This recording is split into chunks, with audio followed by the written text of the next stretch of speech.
So we got The U.S. is Destroying Young People's Future by Scott Galloway, a TED Talk. Watch it, see what you think. It's all new information and relevant data, recent data, and take it as you will, whatever your opinion is on any of it. Okay.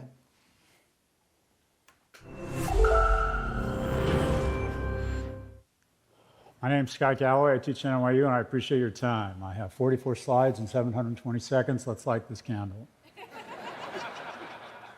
Okay, so for those of you who don't know me, I'm actually a global television star. True story.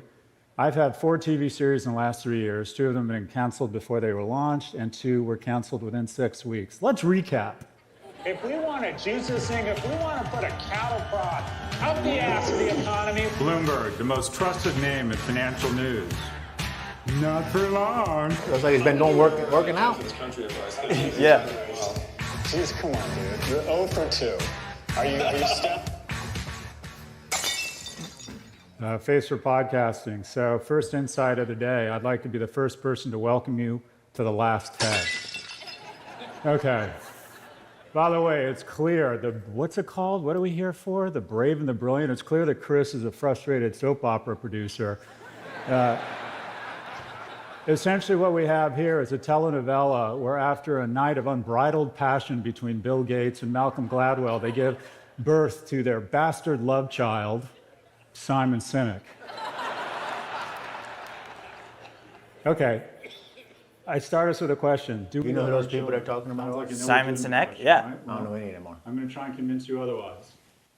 Simon Sinek is a guy who kind of blew up. He did a TED Talk on your business is why. Like, why do they exist? So essentially, Apple, yes, they make great computers. They make aesthetically pleasing ones in comparison too. But their why is, for a better future, to make the world a better place. And that's what people actually latch onto. It happens to be aesthetically pleasing and better than the competition, but people really chose that deep down inside because they resonated with the business's why and where they're going, where they want to go, and stuff like that. Whereas most people, when they're advertising, it's, hey, we have the best looking one. It's like, that's not why people buy. Okay. Essentially, as we go down generations, we're seeing that for the last 2 generations, people are making less money on an inflation-adjusted basis. In addition, the cost of buying a home, the cost of pursuing education continues to skyrocket. So the purchasing power, the prosperity, is inversely correlated to age. Simply put, as we get younger, we're taking away opportunity and prosperity from our youngest. Who's taking it away? Older crowds. How's the older crowd Well, he's taking- going to explain all of that. Well, I just want to talk about it Okay. first, though. Yeah. I mean, what the hell are we doing to disrupt the younger people?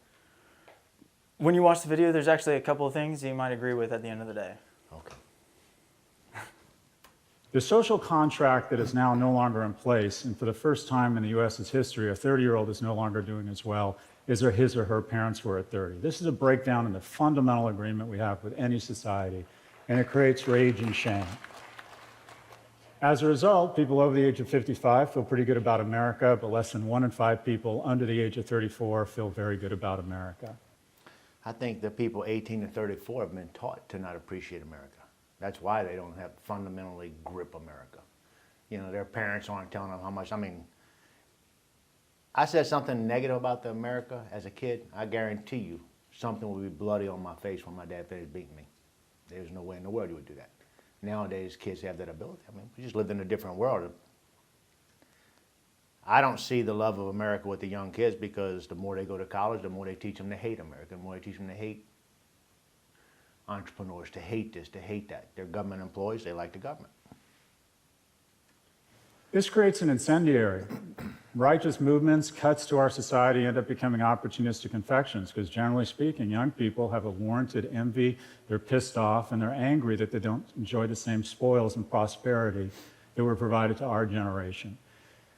A decent proxy for how much we value youth labor is minimum wage, and we've kept it purposely pretty low. If it had just kept basic productivity, it'd be about 23 bucks a share, but we've decided to purposely keep it low. What is minimum wage for? So what is the number? What is it for? Minimum livable wage. For who? The people that work minimum livable wage jobs. Minimum wage was designed to make sure that people didn't come in and rip people off. Like, not this is the minimum wage it's going to take for you to live on. It's just so that I can't come in and offer you $2 like a waitress will get sometimes $2 an hour or $2 whatever an hour to wait tables when they ought to be getting a little bit higher pay than that right there. So these big companies were hitting everybody with low wages, and they didn't have any choice but to work for those low wages. So they raised the minimum wage in there and put it in there. But it really is a place for you to start. It's not a place when you're 50 years old you're worried about what minimum wage is. I mean, surely you have done something in your life in 30 years to come up and say, you know what, I am worth 10 times what minimum wage is. I am worth 5 times what minimum wage is. I mean, minimum wage was not designed to come in and say this is the minimum everybody needs to make. I mean, what incentive do people have to strive? Yeah. What percentage of jobs are minimum wage? I don't know. This is the first time I'm watching this video you've got right here, so I don't know. Right. But I don't think, I think you find a lot of minimum wage stuff in the restaurant industry and stuff like that. I'm going to tell you right now, you go to a blue-collar workplace, you're not finding nobody making minimum wage there. I mean, you're not going to go to a machine and tool die place and find somebody making minimum wage. You're not going to go to an air conditioning place, an electrical place, plumbing place, air conditioning. You're not going to go to somebody that works on roads or somebody that builds houses. I mean, these guys that build houses that swing a hammer that used to make $7, $8 an hour framing a house are now making $25 to $30 an hour. And I mean, minimum wage just, everybody harps on that. A lot of them But- are making $18 an hour. Huh? I mean, the majority of those are making $18 an hour. Someone what? who's making like $25, $30, $35, $40 an hour is probably like the supervisor of the people that are What are making you talking about? construction. I'm telling you right now, when I hired somebody and I sold my company in 2019, you was paying them $30 an hour, or you didn't hire them. Period. Really? Yeah, absolutely. That was in 2019. That's not even now. Now So- it's even worse than that right there. I mean, Yeah. an entry-level position. I mean, my son took an entry-level position with Marriott, $20 an hour starting off. Yeah. I mean, so they're not starting off at this minimum wage. No. It really is supply and demand, right? Yeah, 100%. I mean, for anybody out there wanting to achieve something, something has to make you different than everybody else. I mean, if everybody's going to go in and cook French fries, and everybody's going to cook French fries, they can pay as low as they want to pay because people are going to work for whatever. But when McDonald's said, when people quit going to work, McDonald's went up on their price. Hardee's went up on their payroll. Everybody else went up on their payroll. They didn't care what minimum wage was anymore. Now we have to pay more wages to get people to work for us. So supply and demand, when they don't have any supply of employees, they're going to pay more money. That demand is going to pay more money. And I've watched people through the years that would not pay their employees more money and lose their company because they could not keep people working for them because they weren't willing to pay them. That makes sense. So it's So maybe it's a lot of the more corporate jobs. such as? I'm not sure who the big employers in the construction world are, but maybe they're pushing it low. My thought is but- everybody but- uses this right here. Everybody uses this minimum wage thing because that's a door that they can gig and they can get in and get everybody pissed off about it. But in the real world, there's not tremendous amounts of people out there making minimum wage. There's not. I mean, they're just not. Yeah. Not I nowadays. feel you. I want to actually now know like how many jobs are percentage-wise minimum wage. I mean, most people I talk to, even 30%. well, my electrician just hired somebody fresh out of high school, 19 years old, and or he hired him last year. And he gave him like $18 an hour, and he didn't know a single thing, nothing. Right. Sweep the floor, clean up this, clean up that, and he's going to train him. Right. So, and for me, in my company, I had to pay more wages, higher wages than other people because if I didn't, I would lose my people to somebody else. So I always made sure I was up to date with what anybody else out there was charging, so that the other contractors did not have the ability to come in and take my people from me. Yeah. That makes sense. Because if you charge actually $7.25, Yeah. like you're gonna have somebody for a day, and then they're gonna. Yeah, nobody's going to stay for $7 an hour. So I went to a MAPCO one time, and all of my guys used to get the gas at this particular MAPCO. And I did it because they always took care of me. They always gave us free coffee when we went in there and all. And, you know, for a guy getting up in the morning, going to work, stopping and filling the truck up first thing in the morning, I filled up at their gas station. My guys filled up at their gas station. Each one of us got us a cup of coffee and went about our business. But they were making money off of us because every day we filled up at that gas station. And I went in one day, and one of the workers was maybe 28 years old. Not old. And he was a gamer. And he said, "Winston, today's my last day." I said, "What?" He said, "Yeah, today's my last day." I said, "Where you going?" He said, "I'm not going anywhere." I said, "What you mean?" He said, "I can make more money sitting at home playing video games and getting a government check than I can make working here, so I'm not working here no more." And that was what he did. He never came back to work. So that is the supply and demand. I mean, if they're not going to give them the money, they'll sit home and get a government check and just never Path of least do resistance, anything. like. And that's destroying our country right now. There you go. I'm starting. To share, but we've decided to purposely keep it low. Out of reach, median home price has skyrocketed relative to median household income. As a result, pre-pandemic, the average mortgage payment was $1,100. It's now $2,300 because of an acceleration in interest rates and the fact that the average home has gone from $290,000 to $420,000. By the way, the most expensive homes in the world, based on this metric, are number 3, Vancouver. Why? Because 60% of the cost of building a home goes. So home prices have went up that much. Why have home prices went up that much? Have home prices went up any more than any other commodity out there? I mean, your price for buying a house. Groceries and housing, and then insurances. Yeah, I think everything's kind of gone up. Maybe not 400%. I mean, we're not paying $10. No. They haven't went up 400%. The houses haven't went up 400%. The houses only, roughly doubled. In a lot of cases, they're not quite doubled. They're just up there. The housing market's still moving up 8 to 10% a year. They're saying it's not moving up that much, but in my opinion, it's still moving 8 to 10% a year. So if housing prices is going up 8% a year, but a dozen of eggs is going up 40% a year. Commodities out there, steel, oil, just whether they're going to open up a pipeline or not open up a pipeline, they can control the price of oil. And that's what gets more people motivated and angry is the price of their gas. So they'll regulate that, and they work with that more than they do everything else. People aren't complaining about their groceries as much. That's why they're not trying to regulate it and do something different. But I don't know how you regulate it or do anything different. How do you lower? I mean, farmers can't freaking survive without people coming in or without the government coming in and incentivizing them and helping them. I mean, most farmers can't even survive if they don't get that government help. So if they can't make any money at all, and everything's going up so much in price, then whose fault is that? The government's. That's my opinion. My opinion is it is people that don't understand how money works that are the problem with this right now.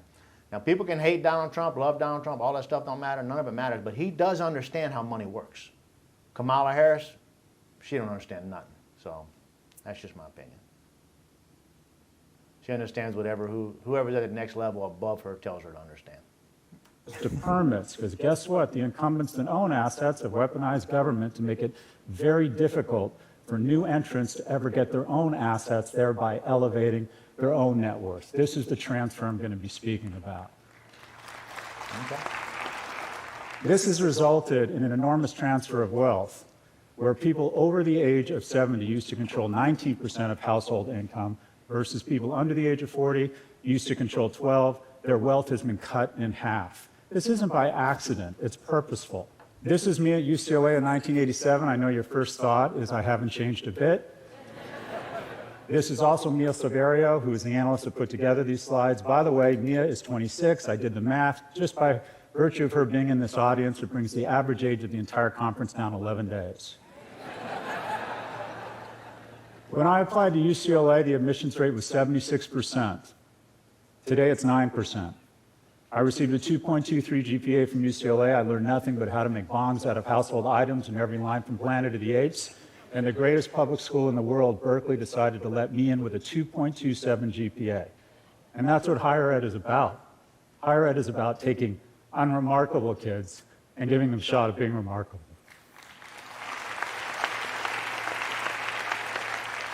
And every year, it's gotten more expensive.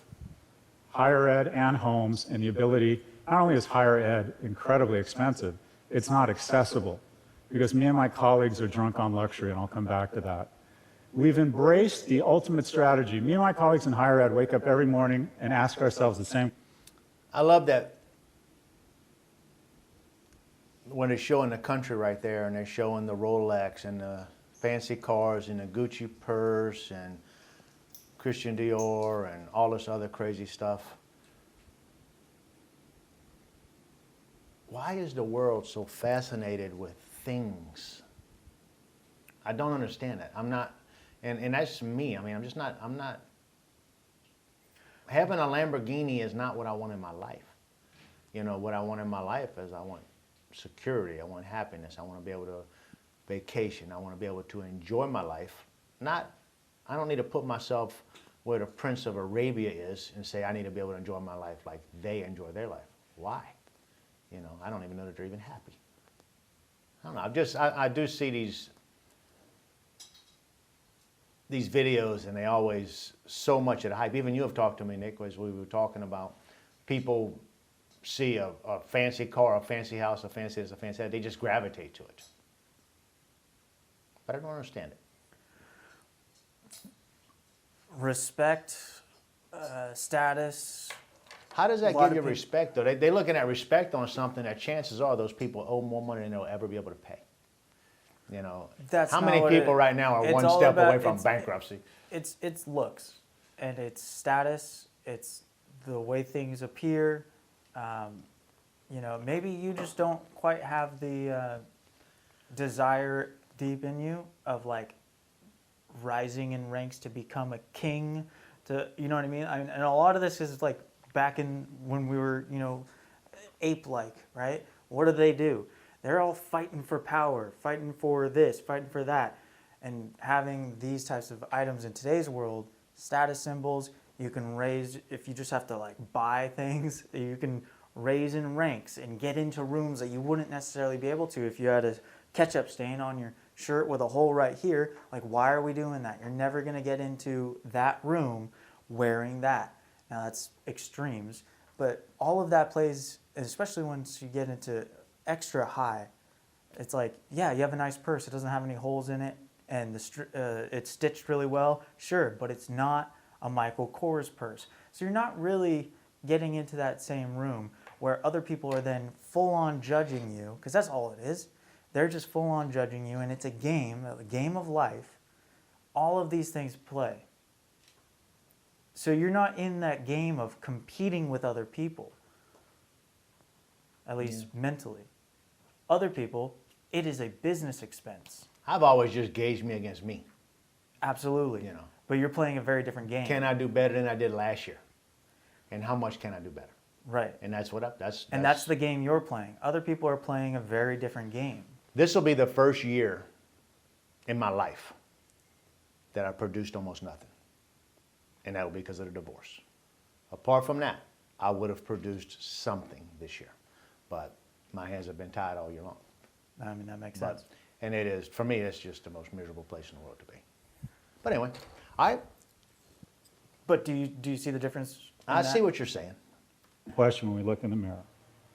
How can I increase my compensation while reducing my accountability?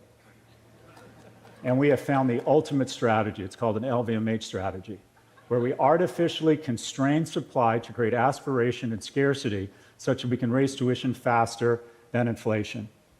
And old people and wealthy people have done the same thing with housing. All of a sudden, once you own a home, you become very concerned with traffic, and you make sure that there's no new housing permits.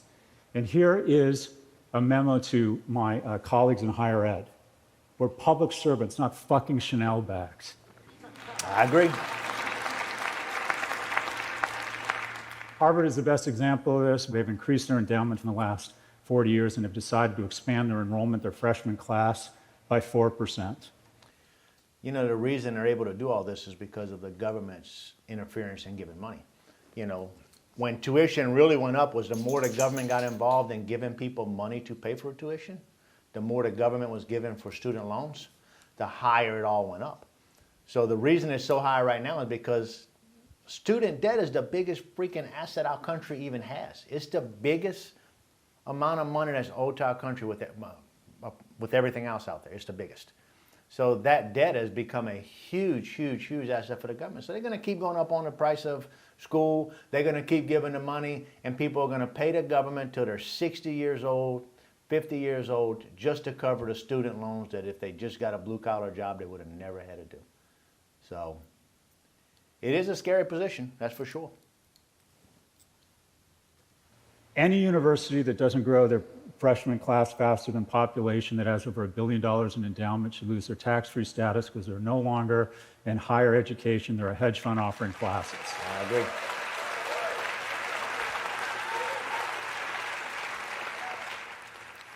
My first recommendation, Biden should take some of that $750 billion earmarked to bail out the 1/3 of people that got to go to college on the backs of the 2/3 that didn't, and give $1 billion to our 500 greatest public institutions, size adjusted, in exchange for three things. One, they use technology and scale to reduce tuition by 2% a year, expand enrollments by 6% a year, and increase the number of vocational certifications and non-traditional four-year degrees by 20%.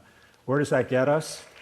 In just 10 years, that doubles the freshman seats and cuts the cost in half. This isn't radical. This is called college in the 80s and 90s. Now, I'm not disagreeing with what he's saying there. I agree with that 100%.